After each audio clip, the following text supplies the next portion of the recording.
तो आज करने अपन को क्लास 10th की चैप्टर नंबर 5 एपी की दूसरी एक्सरसाइज है क्वेश्चन नंबर 15। तो क्या बोल रहा है question number 15, for what value of n are the nth term of two APs. ये आपको अपन को एक पहली एपी दी गई है, ये अपन को दूसरी एपी दी है और इक्वल बोला गया। तो अपन ने क्वेश्चन ने डायरेक्ट ही बोल दिया अपन को ऐसी n की वैल्यू निकालनी है जिसमें दोनों एपी के nth टर्म बराबर होंगे। तो अपन फर्स्ट स्टेप क्या करते हैं, लेट कर लेते हैं। क्या लेट कर लेते हैं, let nth term of first AP, क्या लेट कर लेते हैं अपने से, first AP be capital an, ठीक है कर सकते हैं। और इसी तरह अपन nth टर्म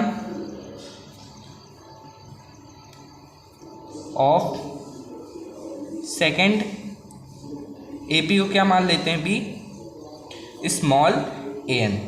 तो फिर एक काम करते हैं अपन, पहले घिचपिच हो जाएगी अगर वही सब निकालेंगे। अपन क्या जो पहले एपी दी है उसका फर्स्ट टर्म और डिफरेंस यहीं पास निकाल लेते हैं। तो फर्स्ट एपी अपन को क्या दी गई है, फर्स्ट एपी दी गई थी अपन को 63, 65 और 67, ठीक है, और सो ऑन। तो इसका फर्स्ट टर्म कितना हो गया अपन का 63, और डिफरेंस कैसे आएगा, सक्सीडिंग माइनस प्रीसीडिंग, मतलब 65 माइनस 63।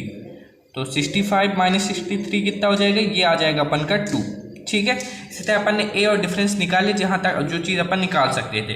इसी तरह अपन दूसरी एपी भी ले लेते हैं। दूसरी एपी कौन क्या था, 3, 10, 17, 3, 10, 17 सो ऑन। तो इसका भी फर्स्ट टर्म कितना है, फर्स्ट टर्म है 3, और डिफरेंस कैसे निकलेगा, सक्सीडिंग माइनस प्रीसीडिंग करके, मतलब 10 माइनस 3, ये भी आ गया अपन का 7।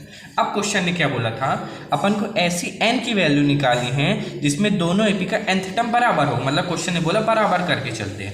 तो अपन जो फर्स्ट टर्म का nth टर्म लिए, अपन ने क्या लिया था, कैपिटल an, और दूसरे का क्या लिए थे, स्मॉल an, ठीक है। ये दोनों बराबर है, अपन को पता होना nth टर्म का फॉर्मूला क्या है, आपको ये पता होना चाहिए। तो क्या होता है, a plus n minus 1 into d equals to क्या होता है, a plus n minus 1 into d, ठीक है।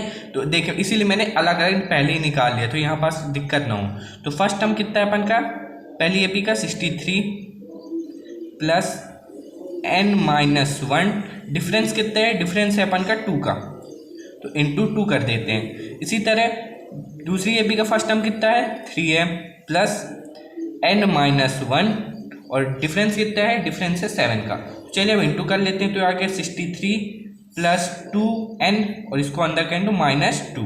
इसी तरह 3 प्लस 7n माइनस 7, तो ये कितना हो जाएगा, 63 माइनस 2 कितना होगा, 61 प्लस 2n इक्वल्स टू, ये कितना आ गया, 3 माइनस 7 कितना होता है, ये होता है माइनस 4 प्लस 7n, और माइनस 4 को इधर साइड भेज देते हैं। 61 प्लस 4 इक्वल्स टू 7n, और पॉजिटिव 2n को उधर भेजेंगे तो नेगेटिव हो जाएगी। तो ये आ गया 65 इक्वल्स टू 5n, यानी कि 30, इसको जब काटेंगे तो ये आ जाएगा 13 इक्वल्स टू n। मतलब कुछ अपन क्या आ गया, A13 दोनों, मतलब A13 इसका भी, दूसरी एपी का भी A13, जो भी वैल्यू आएगी वो दोनों आपस में बराबर होगी। ये वाला होता है अपन का क्वेश्चन खत्म। अब चलते हैं अपन अगले क्वेश्चन की ओर।